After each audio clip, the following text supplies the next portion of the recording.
How you going, viewers? Basically, this is Peter here, cichlid, African cichlid enthusiast, cherry shrimp breeder. This is my cherry shrimp tank. Just want to give a quick run through of basically how I'm successfully breeding cherry shrimp. You'll notice that I've got some Java fern just over here. This is your Java fern. I have another plant over here which is not fake, it is a real plant. I forget the name of it. It is basically one of the natural habitat plants for your cherry shrimp. You'll notice I'm using a sponge filter. I was originally using a canister filter for cherry shrimp, but they're that tiny when they grow newborn fry that they'll actually get stuck into your canister filters. So it's in my opinion that you use sponge filters. I highly recommend it, because as you'll notice here, if I just zoom in closely, you'll notice a lot of my small cherry shrimp.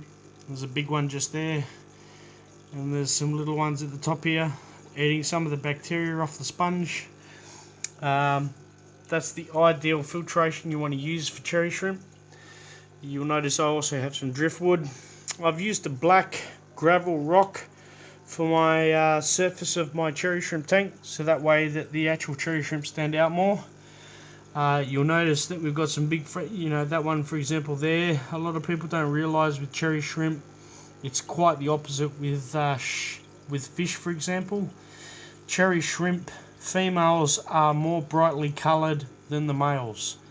So with, for example, African cichlids, it's more your males are more brightly coloured than the females, whereas with shrimp, it's the opposite. Shrimp, the females are more brightly coloured, and then the males are more of a clear colour. So a lot of people don't realise that with shrimp. People, when they see big bright coloured red cherry shrimp, think that they're a male. They're not, they're a female. I've got this tank running at a optimal 27 degrees Celsius. That's what you want to aim for when you're breeding cherry shrimp, because that imitates summertime conditions, which is when cherry shrimp tend to breed in their natural habitat, is in summertime conditions about 27 degrees. So what I'll be doing in the future is I'm actually chasing some Java moss as we speak. You'll note that I don't have any Java moss in this tank. Java moss is one of the best friends for cherry shrimp fry, especially when you have small cherry shrimp that are getting born. They love the Java moss. So in the next week or so, I'm hoping to get some Java moss to put into this tank, and I'll attach it to some of my driftwood. Thanks for watching at the moment.